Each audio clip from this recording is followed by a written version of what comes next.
예, 한때 우리 그 미국의 그 드라마 중에 우리나라 와서 좀 히트를 했다 그러니까 많이 본 게 옛날에 여러분 뿌리라는 네. 그 드라마가 있었잖아요. 그 어떻게 보면 아프리카에서 노예로 이렇게 그 건너온 한 사람이 결혼하고 자녀를 낳고 참 멸대에 거친 그런 그 자신들의 그 이야기를 이렇게 하면서 많은 감동도 받고 많은 어떻게 보면 참 그 흑인들의 그 노예 생활에 대해서 우리가 많은 또 이해감을 갖게 된 것도 사실입니다. 뭐 우리나라도 마찬가지죠. 우리도 뭐 지금도 아마 아주 없어지지 않아서 뭐 가문을 중요시하고 그리고 뭐 우리 집 가문은 어떻다면서 자랑들 하고 그렇게 내세우는 게 어떻게 보면 지금도 우리들에게 낯설지는 않습니다.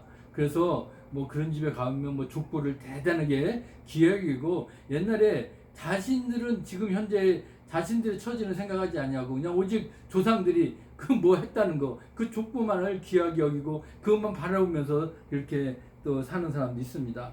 그 어떻게 보면 그걸 통해서 자부심도 가질 수도 있고 어떻게 보면 아 우리는 이런 가문의 사람이니까 어떻게 해요? 조심해서 어떻게 우리가 살아야 되는지 어떻게 좋은 선한 영향을 끼칠 수도 있고 어떤 면에서는 그냥 족보만 그 가지고 있지 현재 삶은 그렇게 살아가지 못하면서 자신의 그런 족보만 내세우는 그런 또 어리석은 삶을 살아갈 수 있다는 것입니다. 그래서 어쨌든 중요한 건 뭡니까? 결국은 어느 집이나 가문의 족보가 뿌리가 그것이 존재하고 있다는 사실이라는 겁니다.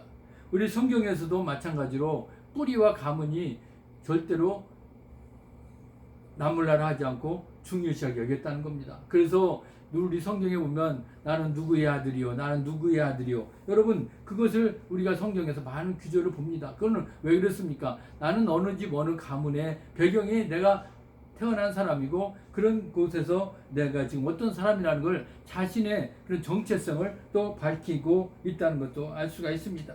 그렇기 때문에 우리가 그런 것에 대한 그 족보에 중요한 게 아니라 우리 믿음의 지금 현재 사람들은 무엇일까요? 우리는 과연 나는 어떤 사람인가? 나는 하나님과의 관계에서 나는 하나님으로부터 나는 지금 어떤 사명을 가지고 내가 지금 살아가고 있는지 우리가 이런 것이 더 중요하다고 생각이 드는 겁니다. 그렇기 때문에 지금 현재 내 모습이 중요하지 가문의 배경이 중요하지는 않다는 것일 거예요.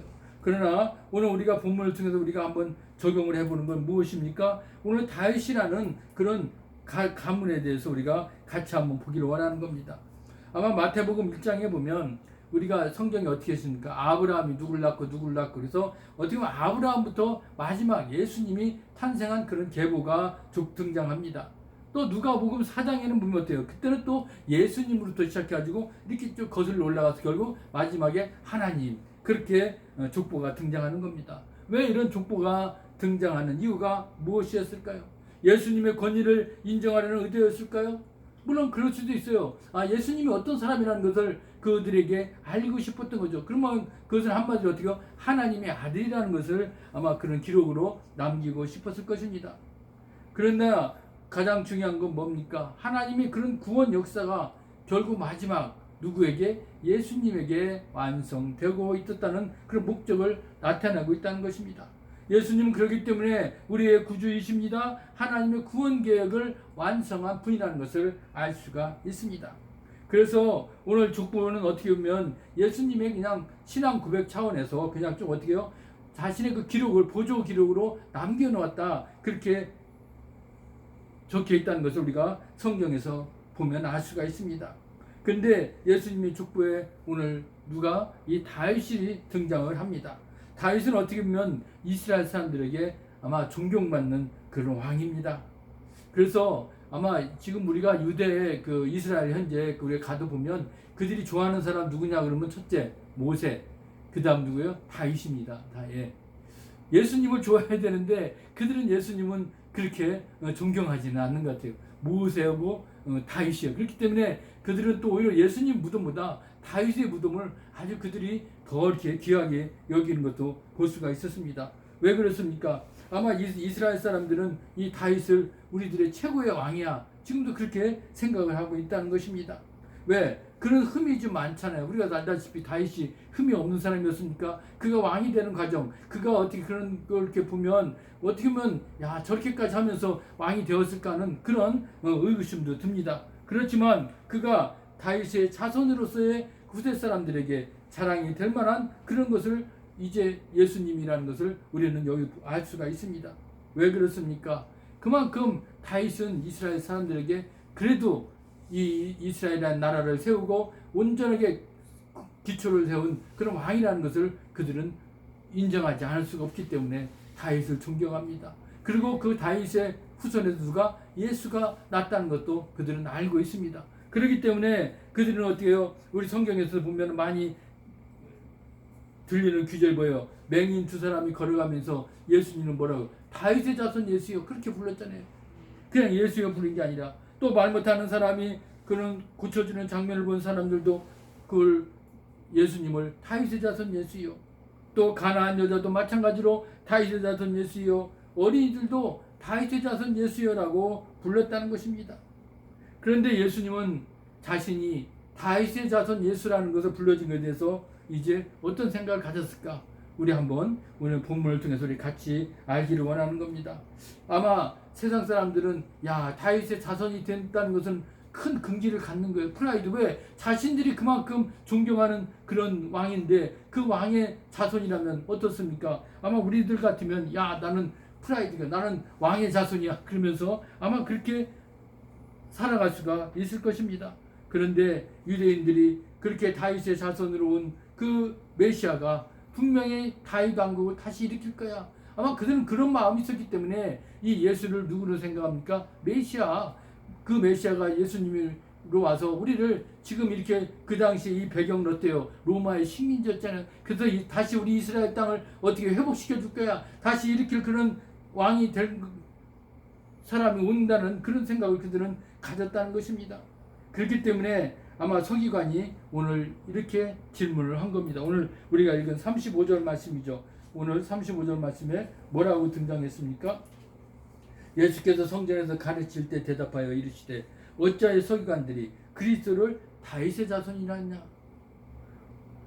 이 얘기는 무엇입니까? 오늘 분명히 예수님 당신은 다윗의 족보에 기록되어 있고 다윗의 가문을 통해서 세상에 왔는데 그러면 당신이 진정 그리스도의 그리스도를 다윗의 자손이라고 할 수 있겠느냐라고 오늘 물어보고 있는 것입니다. 어떻게 보면 예수님은 그냥 이스라엘만 구원하러 온 사람일까요? 아니잖아요. 그리스도는 그런 뜻이 아니잖아요. 온 인류 우리 모든 사람을 죄에서 구원시켜주러 오신 분이잖아요.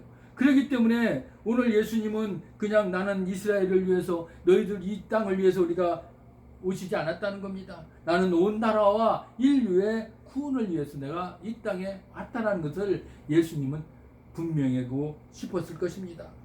그냥 나는 다윗의 자손, 그냥 다윗의 자손으로 내가 한정된 사람이 아니라는 거였죠. 예수님 스스로 그래서 나는 메시아가 아니라 나는 누구요? 하나님의 아들이라는 것입니다. 그는 그걸 알았기 때문에 오늘 이렇게 얘기하고 있는 겁니다. 너희들이 나를 그냥 다윗의 자손 후손으로 알고 지금 어떻게 보면 이 땅을 다시 일으키는 하나의 새로운 또 메시아로 그리고 이 땅을 일으킬 그런 사람으로 여기고 있지만 나는 이스라엘을 구원시키기 위해서 온 사람이 아니라는 것입니다.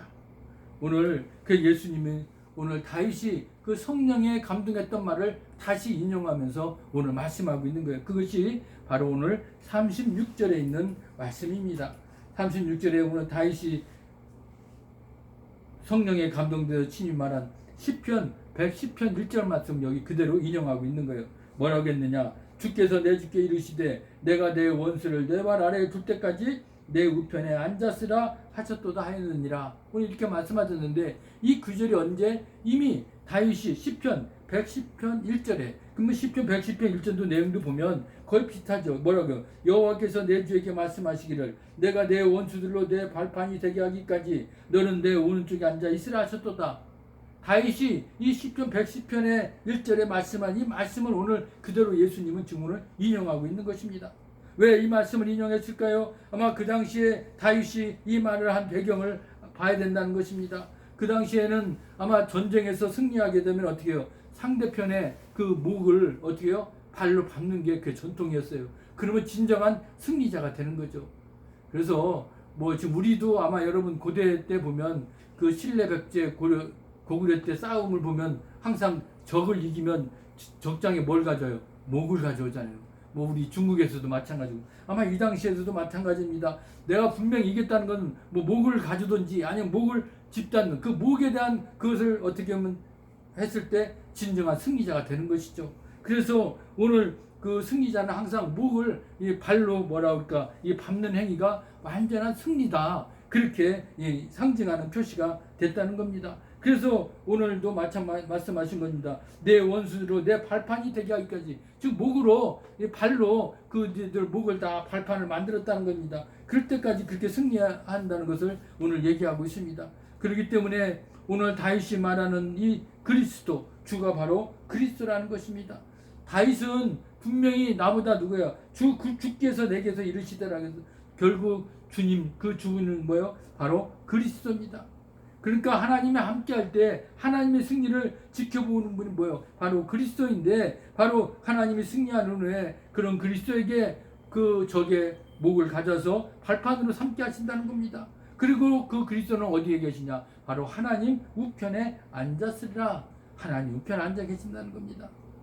어떻게 보면 지금 우리가 예수님이 어디에 계세요? 바로 하나님 우편의 보좌에 계시다는 걸 우리는 믿고 있잖아요.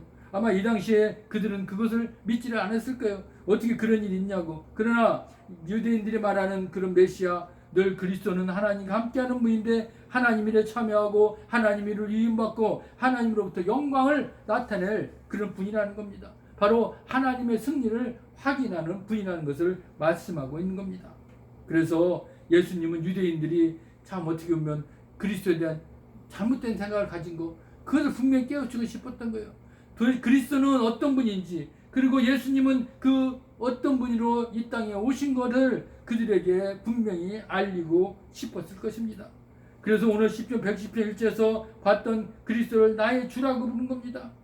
다윗은 분명히 어떻게 해요? 그리스도를 부르고 있는데 나의 주 그건 뭘까요? 다윗 자신 내가 지금 왕이지만 나보다도 더 높은 분 나의 주 그분이 오신다는 것을 얘기하고 있습니다.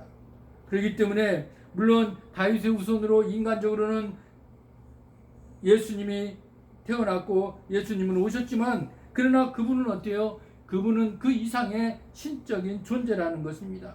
그것을 오늘 분명히 뭐라고요? 나의 주 이렇게 표현을 한 겁니다. 그래서 다윗도 이 나의 주에게 경배를 해야 된다는 겁니다. 주님께서 다윗의 자손으로 온다는 말은 어떻게 보면 있지에 많지 않죠. 물론 다윗의 자손으로 오셨지만 그건 인간의 몸으로 해서 오신 것이지 다윗의 후손이 아니라는 겁니다. 예수님은 누구의 후손입니까? 온 인류 만 하나님의 아들로서 온 인류를 구원시키기 위한 그런 사람으로 이 땅에 오셨어요. 그냥 족보정으로 다윗의 혈통으로 오지 않았다는 그런 예수님의 말씀을 오늘 전하고 싶었던 겁니다. 오늘도 다윗도 그래서 그냥 유대인들은 우리는 우리들의 후손 그냥 다윗의 후손인 줄 알았지만 그러나 예수님은 그걸 뛰어넘는 그런 생각을 갖지 말고 어떻게 해요? 이제는 나는 어떻게 해요? 나는 다윗이 얘기했던 대로 나의 주 바로 그리스도라는 거예요. 온 인류 만당의 사람을 구원시킬 사람이라는 거예요.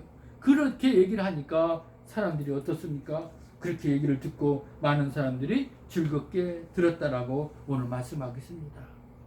유대인들이 착각과 너희들이 잘못 가지고 있는 그런 것들 다 공박하고 그 사람들을 깨우쳐 줌으로써 이제 너희들이 진정으로 그리스도가 누구인지 예수가 누구인지를 그들에게 알리며 그들을 즐겁게 할 수밖에 없었다는 겁니다.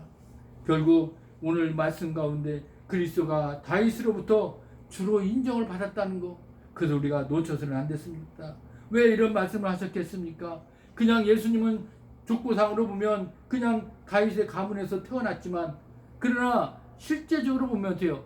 다윗의 가정을 능가하는 그런 분이라는 겁니다. 바로 하나님이 아들이시기 때문에. 그래서 예수님은 다윗에게 그냥 속해질 수는 없어요. 그것은 누구의 뜻에? 하나님의 뜻에 따라서 하나님이 맡기신 그 마지막 사명, 인류 구원의 사역을 감당하시기 위해서 십자가를 지셨다는 겁니다. 오늘 그리스도는 그렇기 때문에 다윗의 그런 하나의 그 가문의 그런 종족되어 있는 것이 아니라 오늘도 이스라엘에 국한되어 있는 것이 아니라 한 세대 모든 나라 모든 온 인류를 위한 그런 그리스도의 사역이 오늘 우리들에게 베풀어지고 있다는 거 기억해야 될 줄 믿습니다. 그렇다면 여러분 우리가 다시 한번 예수님은 이 땅에 누구로 오셨는지 다시 한번 우리가 되새겨봅니다. 물론 사람들은 예수님을 다윗의 자손이라고 불렀습니다. 그러나 다윗이 그 자신이 성령에 감동돼서 했던 이 말씀, 그 오래전 예언, 그때 나의 주 예수 그리스도 분명히 선포한 것을 우리가 다시 한번 생각하면서 그분은 자기의 후손이 될 사람이 아니라 바로 자기의 주인이시고 영원한 승리를 거둘 그리스도라고 이미 그들에게 알고 전하고 싶었다는 그런 예언이 이루어졌고, 그리고 예수님은 그 사명을 감당하기 위해서 온 인류 모든 세대를 구원시킬 우리의 왕 예수 그리스도로 오셨다는 걸 우리가 잊지 말고 우리도 즐거워하면서 혈통으로는 다윗의 자손으로 왔지만 그 이상으로 우리가 그리스도 그분을 우리의